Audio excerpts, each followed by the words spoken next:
Welcome in, everybody, to the very first episode of the Leblockcast. I am your host, Leblock James, and I'm joined graciously by my co-host.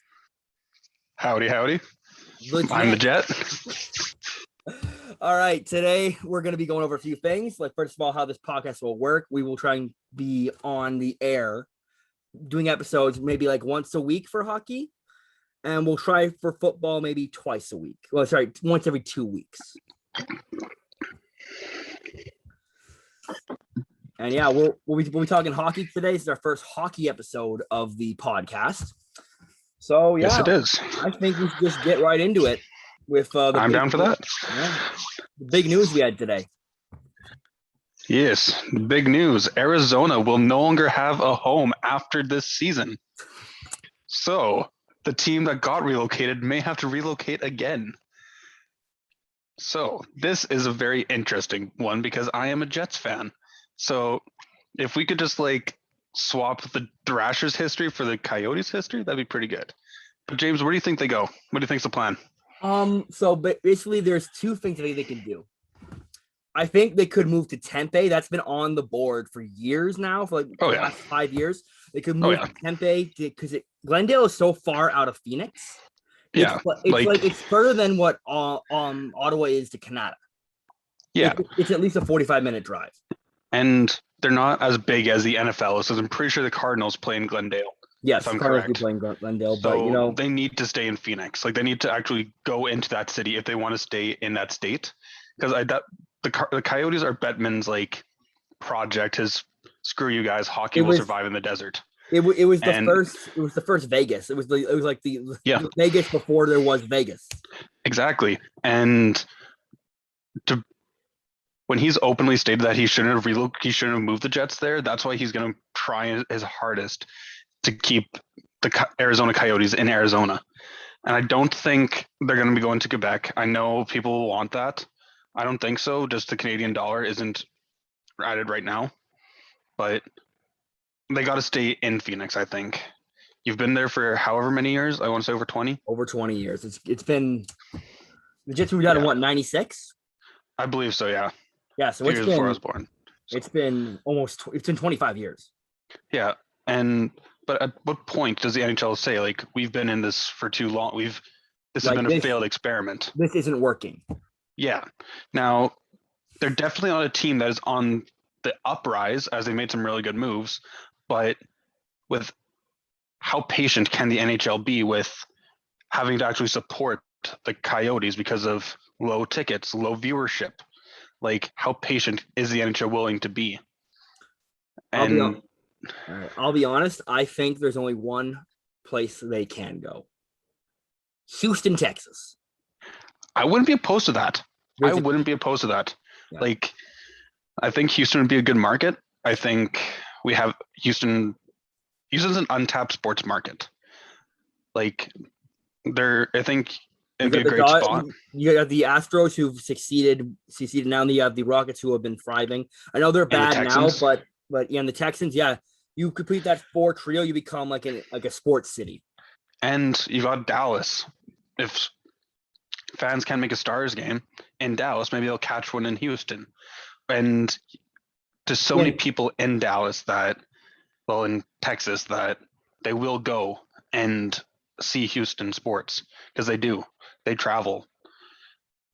Texas sports fans are some of the most dedicated people in all of sports. Yep. Spurs fans are really loyal. And San Antonio's a big city, but it's not the main city of Texas. Exactly. Also, you can get a new rivalry brewing with Houston and Dallas. Yes. I think that'd be good for the NHL. You know, the Battle of Texas. We got the Battle of Ontario, the Battle of Alberta, the Battle of Florida. Battle of Pennsylvania. Yeah, you name it. Just another interstate, interprovincial rivalry that I think would take off when both teams, it just be a new rivalry, and I think it will be really good. It's an up and coming market. More people are moving to Houston. It is a thriving, upcoming city. 100%. And like, they don't have to do any of the divisional relocations either because it make it easier being in kind of the same like time zone area. Yeah, and now Arizona actually is already in the Central now, so it Exactly. makes So perfect sense. it'd be a great spot. That is an Because excellent point. yeah, if you had to move into Quebec though, it'd be a whole realignment, and it would just Oh, realignments, and have to worry about Canadian dollar, building an arena. and honestly, like if they had to put Detroit back to the West, Detroit would be going kicking and Oh, screaming. They would yeah, not be happy with that at all. no. And you can't put Columbus back in the West either. So No, Columbus is way too. Honestly, a team that I think they should be in the East is actually Nashville. I kind of like that. Because Nashville and Carolina are border each other. The Tennessee and Carolina border each other state wise. So honestly, True. if they were in the same like division, I think it'd be a great rivalry there too. Oh, it would be. It would be. All right. But yeah, Arizona, they're making the right moves as a team, but as a business side of it, that's where things get really dicey. Yeah. And because they've been in there for too long and it's just failed. Yeah. But because the league can't afford to keep supporting Arizona the way they have been. So yeah. Yeah, I just think the NHL should have realized this 10 years ago that this isn't working. We're not drawing fans. This was a stunt that didn't work. And I think honestly, the only way to correct it, I think you should either go to Houston or you should give Quebec their team back. Even putting a team in Saskatchewan. Saskatchewan would be a great spot. I personally vouch for that multiple times because Winnipeg doesn't have a lot of rivals. We don't. Like our biggest rival is Nashville, but that was put on pause during this past season because of the pandemic. And a lot of people would drive from Winnipeg to Saskatoon. Yeah. And Saskatchewan has a lot of towns and cities around it that people would go to because aside from the Rough Riders for the CFL fans out there, there's nothing in Saskatchewan that draws people in or for people to do really, right?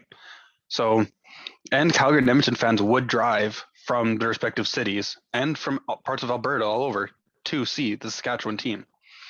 The NHL has options, but I think Canada is off the market just because of navigating a pandemic right now and the Canadian dollar, but Saskatchewan definitely is an untapped market. Same with Houston. Yeah, the only thing is that like Houston has more people. Houston has like that pizzazz. Oh, they have that wow factor. You had the wow factor. Yeah. So like, and the only way Canada's gonna get another team is through relocation. You're not gonna get it through an expansion. They decide to expand more, but no one's gonna. Yeah, it'd have to be a relocation, and yeah, it'd have to be a relocation, which is unfortunate, but yeah, okay. Yeah. But Arizona, sort your stuff out, okay? Like seriously, you were an embarrassment. For real, you were an embarrassment. Go to your room and think about what you did. All right, we're gonna move on to our next topic. We're gonna talk about the NHL cover was released today, and let's say there were some people who were not happy, including myself. Including this guy too. Austin Matthews is on the cover for the second year out of 3. Okay, no, nothing against Matthews. He's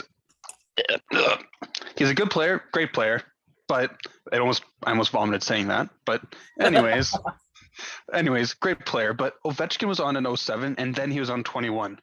That's a big gap. And you give Matthews back to back when you could have gone with Kucherov, McKinnon, Panarin, Fox, Panarin, Vasilevsky even, or if Hedman, EA wants to throw me a bone, Hellebuck. I'm just saying Hellebuck. Even Ehlers.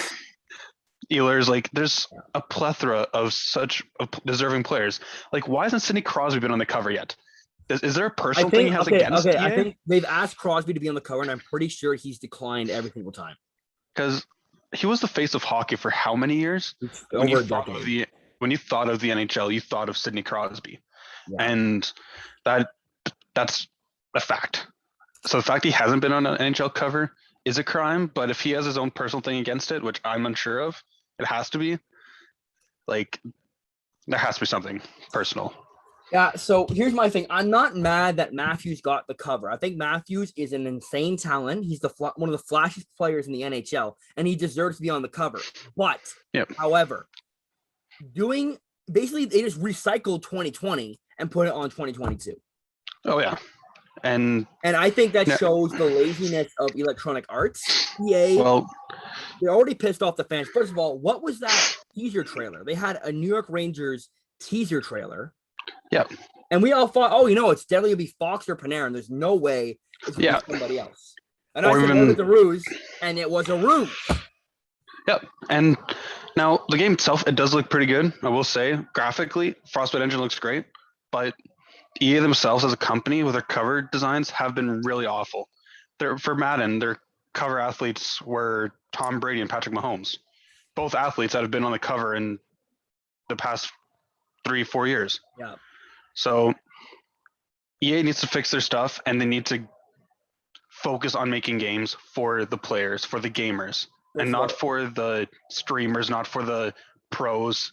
Need to make a game for the fans. For the casual fans, they need to make a game that is playable. First of all, you already have like the hardcores complaining because honestly, let's be honest, EA NHL has been lackluster since 2014. Oh, 100%. And so, first of all, they need to put more action into the game because they don't want to develop the game. It's a new roster update every year. I like the Frostbite engine coming in. I think that's going to really help, but they need to put more effort into the game. You already have fans pissed off of the game, and then you have the cover that's pissed. I mean, it's put it's not a great start. Stench around the EA because EA is lazy. The only game they care about making is FIFA. Well, that is probably the game that makes them the most money, to be fair, but it's ridiculous. And I'm still skeptical because when they launched NHL 15 onto new consoles, that was awful. Their modes were awful. Everything about it was a game looked great, and the presentation was great, but they better hit a home run. Otherwise, they may not have they may not have fan support for long. Because most people just buy it or wait till it's on EA Access or Xbox Game Pass, but they should really do what the NFL has done. The NFL has given 2K the rights for next year's Madden. And I think the NHL should give someone else the rights, give someone else a chance to wow them. 100%. But yeah, I remember 2K games. 2K games weren't the best. They were very arcadey, and NHL was the more realistic of the two, but it was competition, right? And that's what matters, is having that competition, knowing that you've got somebody else that can outsell you, or you're going up against somebody. Yeah. So, but I mean, it is what it is. I'm not gonna boycott the game or anything. I'm still gonna get it at half price when it goes on sale. I'm not buying it full price. I still got to catch wins in ESHL. Yeah. Anyway, it is what it is, and we got to deal with it. I just think it was just a lazy move by Electronic Arts. That is agreed. Thanks. So we're gonna go to some community topics now, and one of the community topics we got was, hey, the Athletic came out with a top 50 NHL affiliate prospects. Why don't you guys go and see what you think of the list? Sir, did you see the list? I have not. That's those of you who do not know the list. Let me just say, the list. Well, I was not a fan of the list. Yeah, I'm not thinking this is a pretty good list either. Yeah, this list is kind of looking weird. Yep. So I'll just tell our viewers the top 10. The top 10 is Quinton Byfield number 1, Cole Caulfield at number 2, Owen Power at number 3, Zegras at number 4, Perfetti at number 5, Kent Johnson number 6, Clark at number 7, Beniers at number 8, Raymond number 9, and Eklund number 10. Yeah, that list is kind of weird. I also noticed how they have Heinola at 46. They do have Heinola. Or in the 40s, late 40s. Yeah, but that top 10 is weird. How are they measuring it? Are they measuring on how talent, or how close they are to readiness? I don't know. I don't understand it. But I'm sorry, you cannot tell me that Owen Power is the best defensive prospect. No, you can't. And you can't. I'm sorry. I'm going to go to some of my Detroit fans. Listen, he's not better than Seider. No, he's not. Seider won, if I'm correct me if I'm wrong, the best defenseman in the SHL, the Swedish league.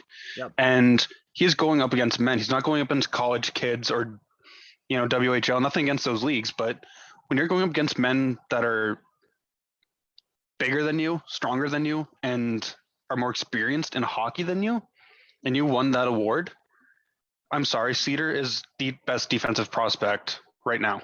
Yeah, and I can agree, and I'll die on a hill saying that. Like, Cedar's he's going to be a stud. He's a future Norris candidate. Oh, I agree with that. I can't wait to see him play this year. But I just want to see the defensemen they rated, and I think they screwed up the order. I'm going to tell you 100%. I will tell you right now the defense prospects in order. Owen Power, number 1, which I don't think that should be there. Then we have Sider at 11. Bowen Byram at 15. Byram was a bit high. Drysdale at 17. Drysdale should be higher. Luke Hughes at 19. Simone Edmondson at 24. And Jake Sanderson at 27. This list isn't. Yeah, this order is. I think I would take Sanderson over half these guys. I would take the shutdown D, who, if you saw the summer showcase, Sanderson lit it up. Yeah, offensively and defensively. I think Sanderson should be the number 2 defenseman on this list. Call me biased, but I think he's better than Power right now. I think he's better than Edvinson. I think he's not a Cedar level, but I think he's under there. He's close. He's close. Yeah. And Sanderson has great defensive skills. His offensive skills are developing, but if you can have defensive skills are harder to teach than offensive skills. Yes. Right. And I think that this list is horrendous, but some people, these guys get paid to do it, but the fact they have Heinola rated where he is, I'm sorry, you can't tell me one of the best Finnish prospects out there, if not the best, is ranked that low is ridiculous. Yeah, I'll also give you some of the other guys I thought were a little too high. Kaliev's at 25 over Turcotte. I think Kaliev's too high. Chaz Lucci's at 22, which I think is a little high for him. I think it's a bit high. I like him. I think he's top 30, but I wouldn't put him in my 20s.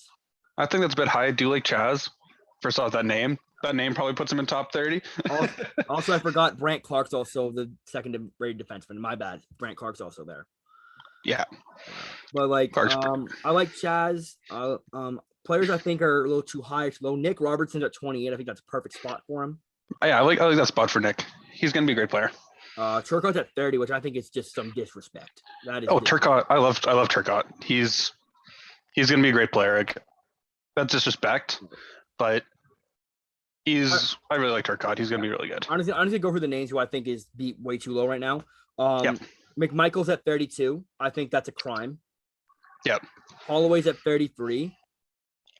That's pretty low. I like Holloway. Colson's at 39. That's a crime. That's a crime. I think he's got to be top 10. Get these motherfuckers. I know, like Podkolzin, first of all, he plays in the KHL. He plays against men. Yeah, men, and he's not gonna say dominant, but he's done really well in the KHL, and he was above point per game. I'm pretty sure he was pretty good. I believe so. I believe. Don't correct me on that if I'm wrong, but we will address if he is correct or wrong in the next video. Heinola's at 40. I think Heinola should be at least 30. At least. Yeah, he's top 30. He's a top 30 prospect. Shane Pinto at 41. I think he's at least in the 20s or 30s. Yeah, Pinto's really good. At least in the 30s. Jack Quinn's at 45. Maybe Brett Bregren's at 48, which I think he should be a little higher. And Kalen Addison is 24. I'm sorry, he's not a prospect anymore. No. At what point? Yeah. What point is a player no longer a prospect? At what age? But that list quite horrendous. Yeah, and quite horrendous. Yeah. Come on, Athletic. You're paying people. You're charging people to view your articles. Do better. Yeah. It's all. What's his name? I got his name right there. Athletic. It's probably Scott Wheeler, who does all the prospect stuff on the Athletic. Like Scott Wheeler, he's got some hits, he's got some misses. We never get it right though. All of us make mistakes. Oh, 100%. for every player we think could be a great pick, they could be a bust. Look at how many people are saying Yakupov was a great pick. At the time, a bunch of people were saying he's a stud winger. A stud, but then he's a stud winger in not the NHL. And the guy Brian Burke wanted to punch in the face. Should have. Maybe that would have rearranged his hockey IQ a bit. Yeah. Yeah, but I think Owen Power, I think on that list at number 3, he is not the third best prospect. Tell me right now, in the 2020 draft, Owen Power was eligible. Would he go top 10? No. I say no. I say no, like a resounding no. Okay, no, there's no way. Because the top spot, Lafreniere, and then you've got Byfield, Drisdale, Sanderson, Stützle, Perfetti, Rossi, Raymond, Quinn. Yeah, Quinn. Like, he's not going top 10. I can see him maybe getting like a 10 or 9 spot, but I don't see him top 10 in that last year's draft. I think this year, Power benefited from a really weak draft class. Yep. Hey, man, if it helps him get that bag, all the power to him. Yeah, even though I don't think Power was the best prospect in this draft. Who do you think is the best? I think it was Eklund. Eklund's really good. I do like Eklund. I think it was Eklund. I don't know. I would have taken Eklund or Beniers number 1 if I'm Buffalo. Buffalo already had this defensive core that was pretty meh. It wasn't like amazing, but it wasn't like bad. Yeah, they shouldn't have. Yeah. I get getting Dolly in a partner, but. Yeah, and they also have Quinn developing, right? So. Well, Quinn's a forward. Yeah, but what I mean is like address their defensive needs first, right? Because if Powers develops correctly, they've got their defensive tandem for like their top line defense pairing for years to come. But you could have got a better player here. Yeah. And this is why they're going to be a top 4 lottery team next year, top 4 team next year. I think Buffalo is going to be bad, but I don't think they're going to be like top 2 pick bag. I think they're going to be like 3-4. Well, they can't get the first overall pick this year. Oh no, that thing starts this season. Oh, okay. Yeah. Okay. That's my bad. Yeah. But they're another player I think it should not be in the top 10, and you're gonna call me crazy. Cole Caulfield. Yes, I agree. Caulfield, okay. He's a good player, but like first off, he's small, but that can be worked around.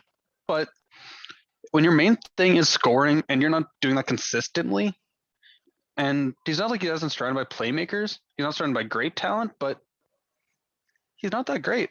Sorry, Habs fans, don't come at me, but I'm gonna say Caulfield played in a small sample size. He didn't score until the 3rd round of the playoffs. For a guy who's a goal scorer and should be putting the puck in the net, he didn't 12 points in like I think 22 playoff games. That's like half point per game. That's not bad. It's not bad. It was his... doesn't John pay? Like I've seen Habs fans in my TikTok comments saying Caulfield's going to score 50 next year, and I think you need to slow your roll. Settle down. You're putting way too much expectation on this kid. And Joel, also known as Buckets on Hockey, mentioned this as well. You put way too much expectation on the kid, he's going to crumble. Yep. And an example that happened. Look at an example. Like there's a lot. You could say there's a lot. Nick Andropov when he got to Toronto. Yeah. He started to play for Toronto. Yeah. Yeah. But like I said, Caulfield still has room to grow, and I hope I am proven wrong. Yeah. Because I want a Canadian team to win the cup. Yeah. But I hope I am proven wrong, because if I am, then it means, hey, if I'm proven wrong, I'll happily admit I'm wrong. I will. Yeah, I don't like the Habs one bit, but I think Cole Caulfield is going to be a great player. Like everyone always thinks that I hate Cole Caulfield, but I like the kid. I just don't like the team he plays for. Here's the thing: I can put my bias aside. I can say right now, offensively, Pinto is better. Sorry, Caulfield is better than Pinto. Of course, I have it. My bad. But defensively, Pinto is just out of this world. Pinto is probably the best defensive forward prospect right now. Yeah. Anyway, any more guys are too low. We got Cam York at 37, which I think is kind of bad ranking. Yeah, like York. Yeah. Yeah. Anyway. Yeah. That's our list. That's the right. That's the list.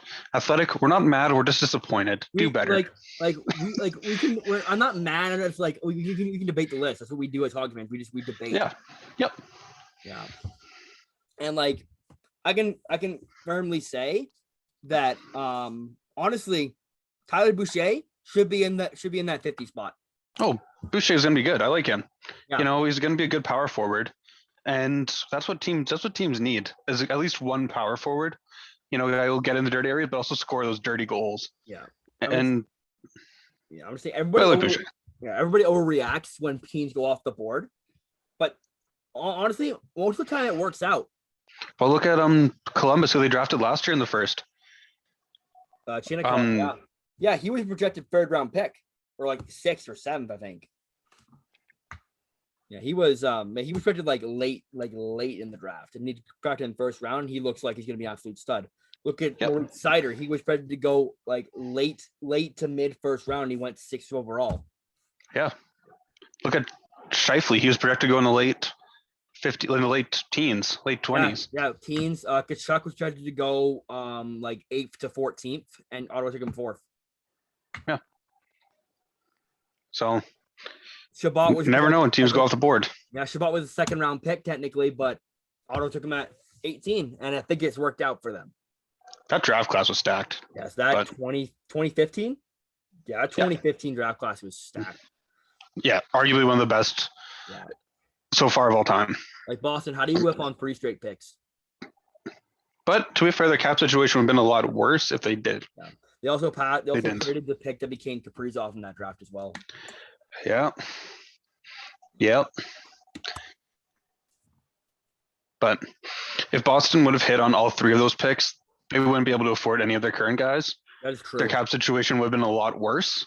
So in a way, it was a blessing in disguise, but they probably would have won a cup if they would have hit on. Do you imagine if they got Barzal, Shabbat, and Connor?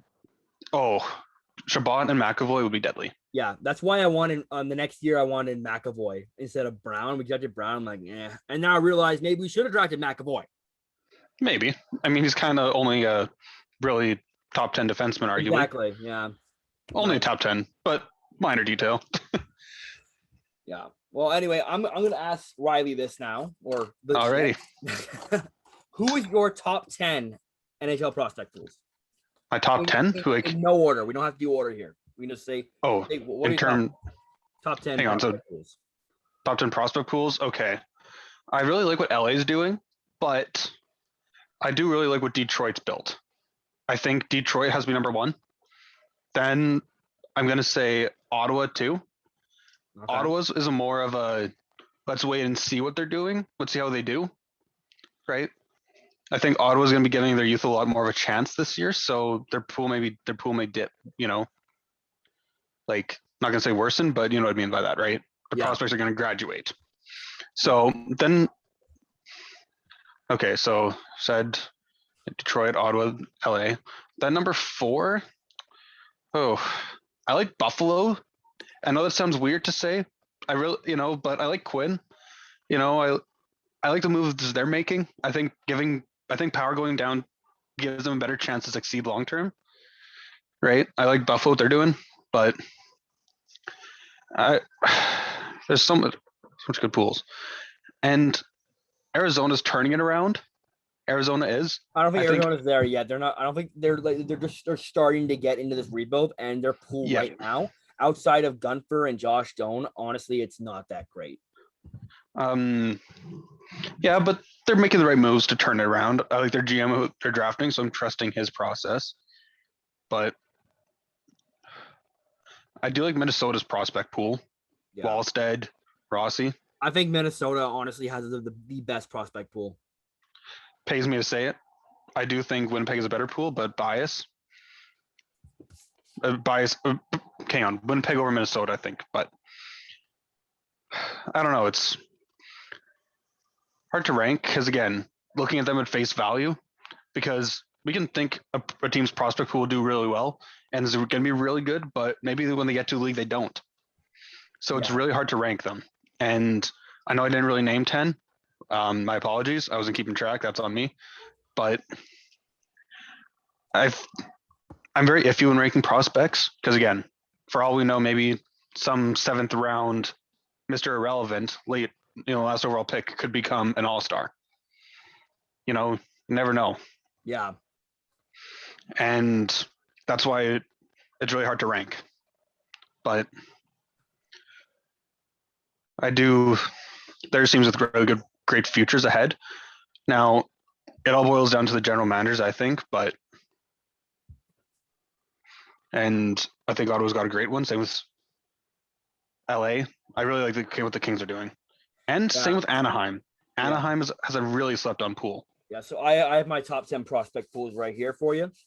Okay, here we go. Sorry. I'm going to go from number 1 to number 10. Number 1, I have the Minnesota Wild.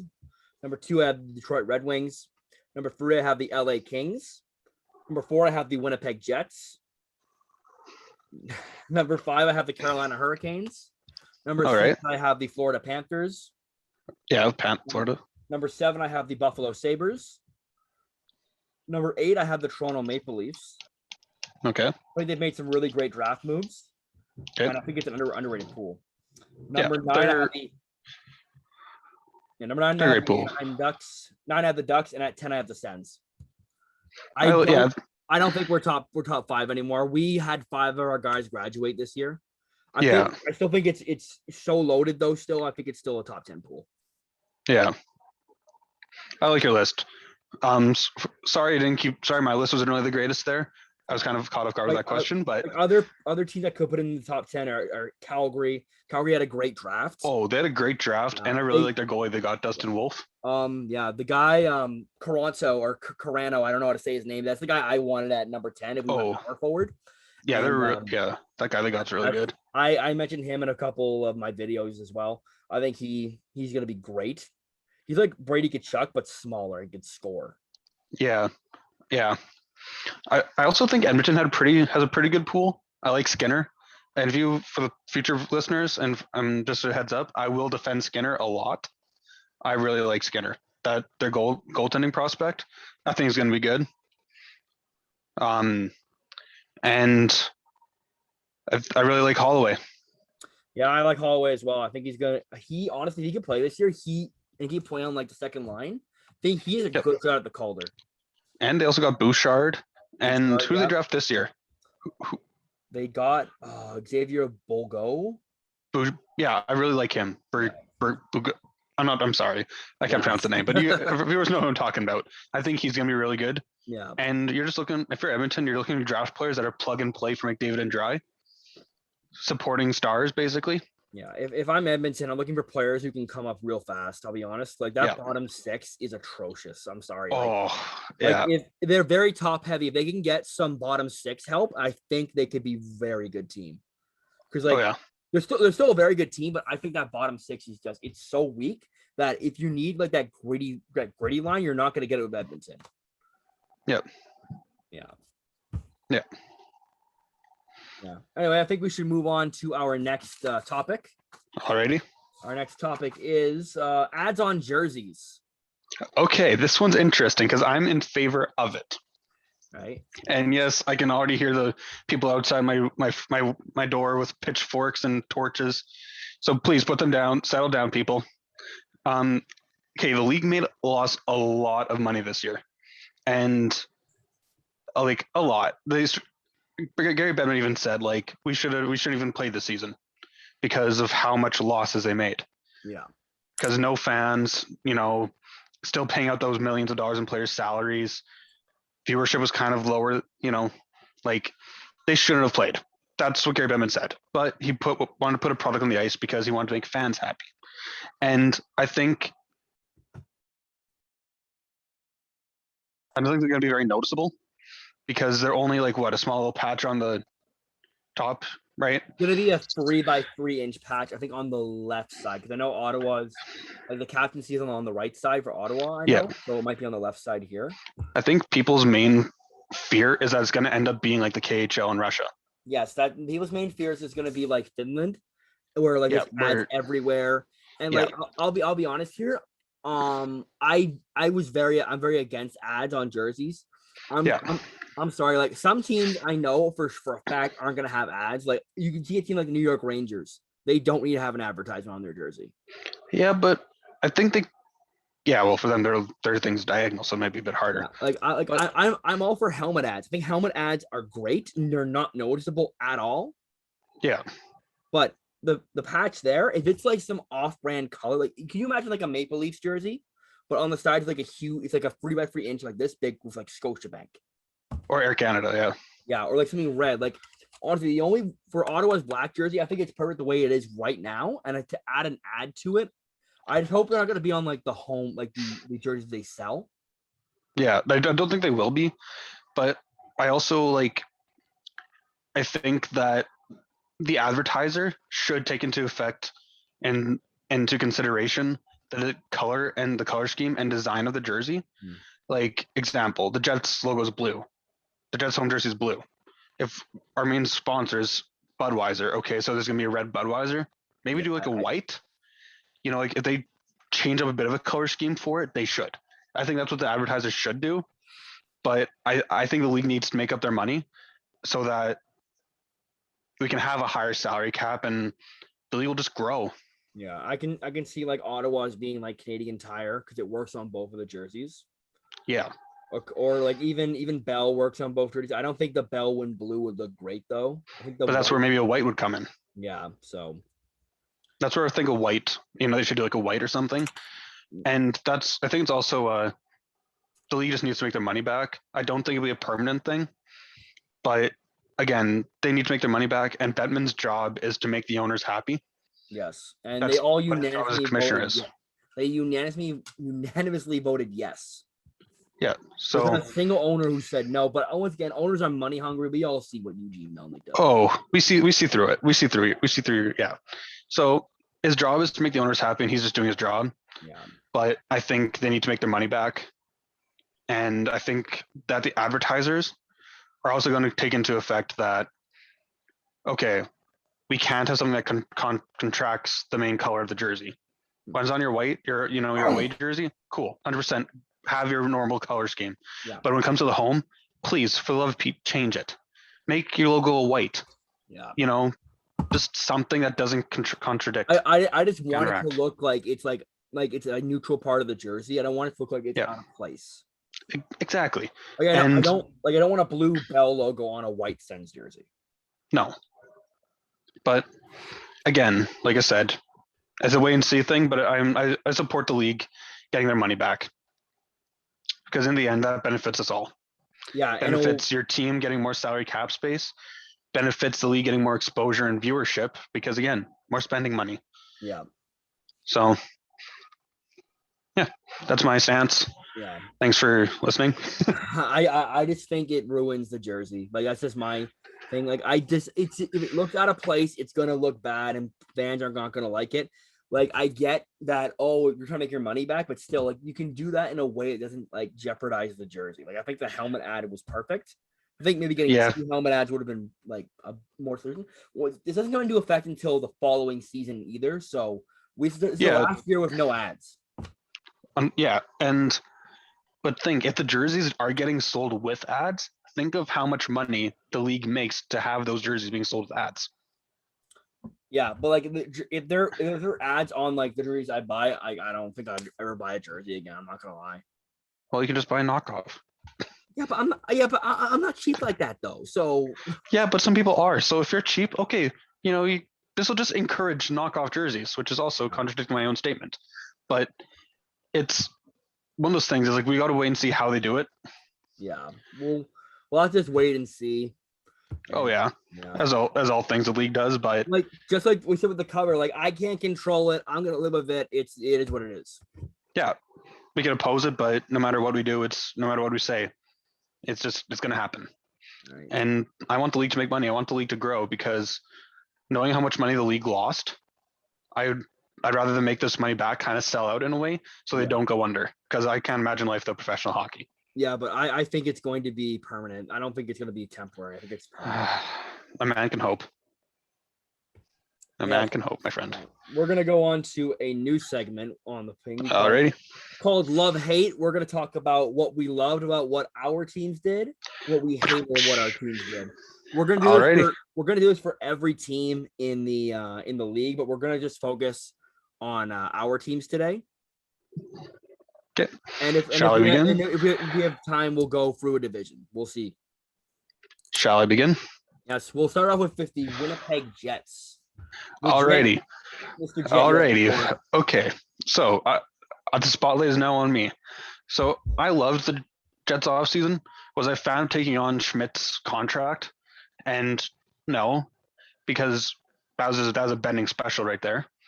Thanks, Benning. But in the end, it allowed us to only give up a third, which that pick we did give up was our own pick.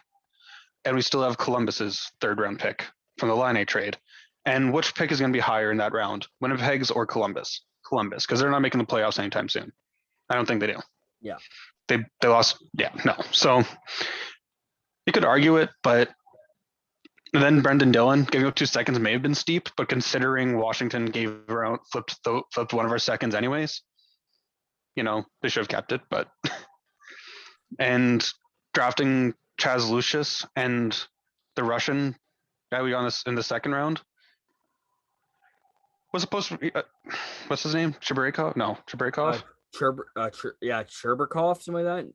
Okay, for our Russian viewers, my apologies. Cherbakov. I don't know how to say his name. I just call him Chibi. So Chibi, a lot of people I know had him as a first round talent. Yeah, they had him. Obviously, there's a reason. Late teens, late first round. There's a reason he fell, but hey, I'll take it. Also, when you look at Chevy's record of past drafting, his only real miss was Vesalainen, which he traded down for Vesalainen. But I think we had a pretty good offseason. Obviously, we have to see how everything works out. Are we cap strapped? Yeah. But I mean, when you have to pay so many players and when you hit on almost every one of your draft picks in the past decade, almost, it's a price you pay. Yeah.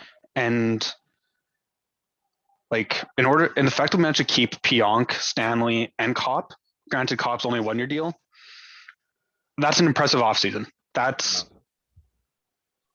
Chevy. If we go on a run this year, I think we can, and not even just trying to be a biased fan, Chevy should be in consideration for general manager of the year. I don't know. If the Jets can win the Central, I think Chevy wins the GM of the year.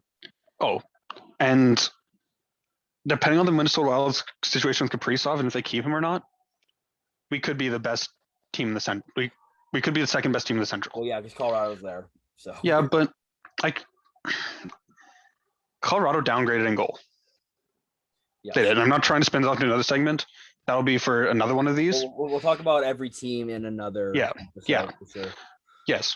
So, but they did. But I'm also not going to go into my rankings either. But the Jets are a force to be reckoned with in the league, and are definitely a force to be reckoned with in the Central.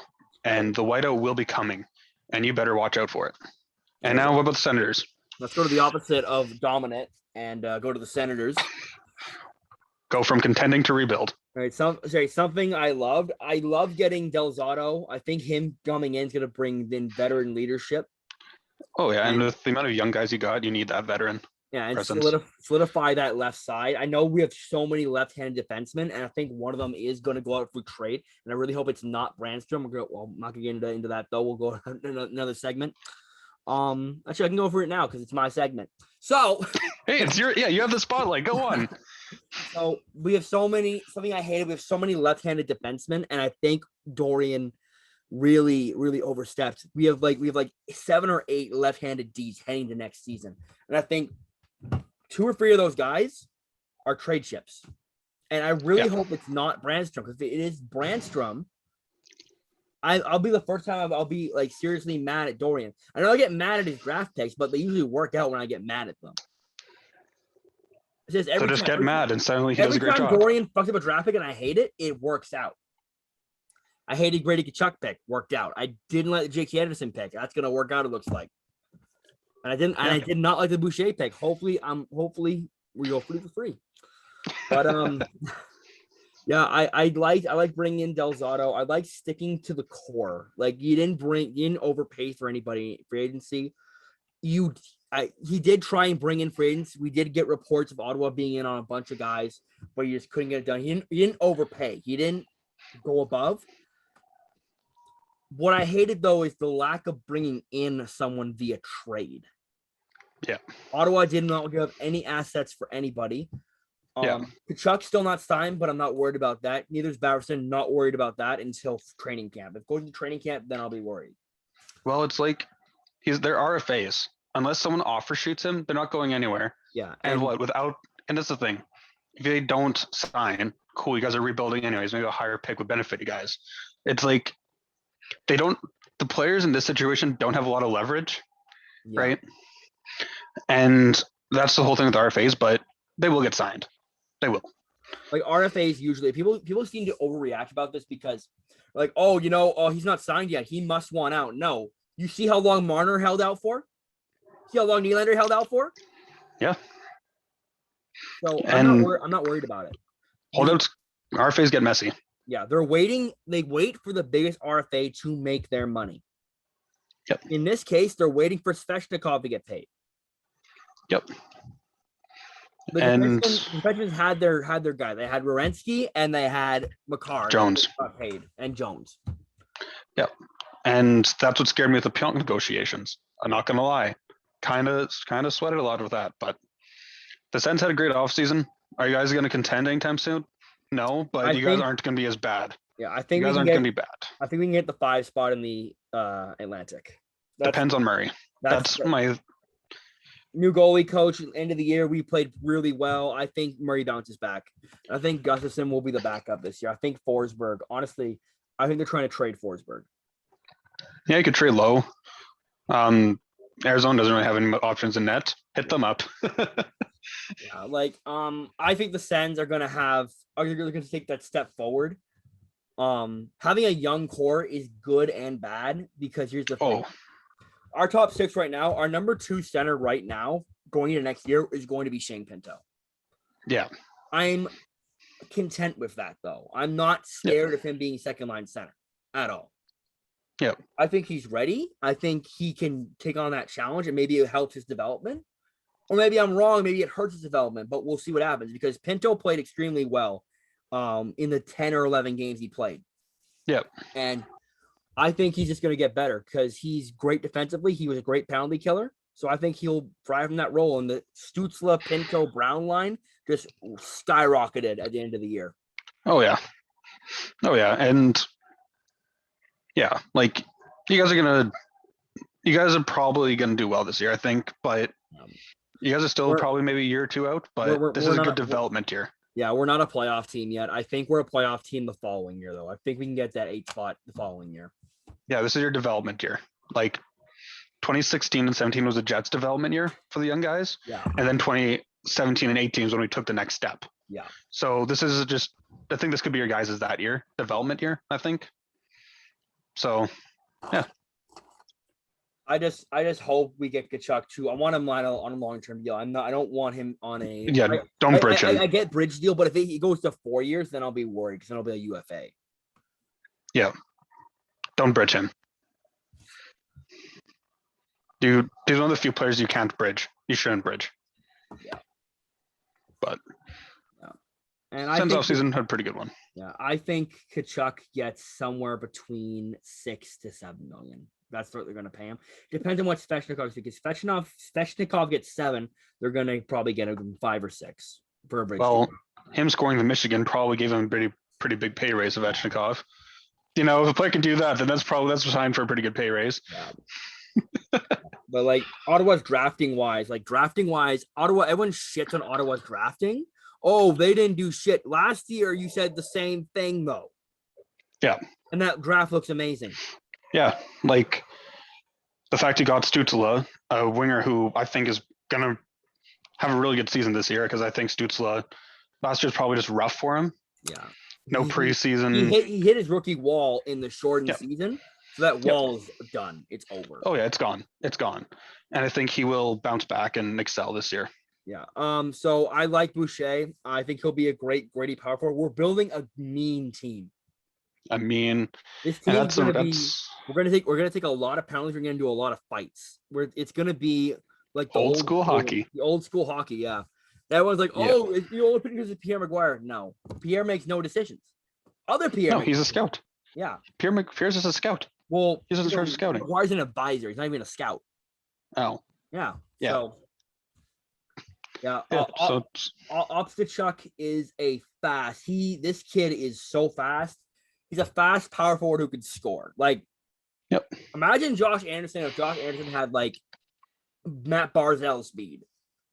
that's ridiculous. I don't want no one 6'4" on skates running at me. No, Speed. no. I don't care if I'm jacked. Please stay away from me. Yeah, the Ben Roger pick was all right. I think it's a good right-handed defenseman acquisition. The Oliver Johansson pick is great because he played with the big team in Liga at the end of the year, and he played really well in a short sample size, though. So I would have maybe not taken him in third round. Carson Latimer looks NHL ready, skating wise. Yeah.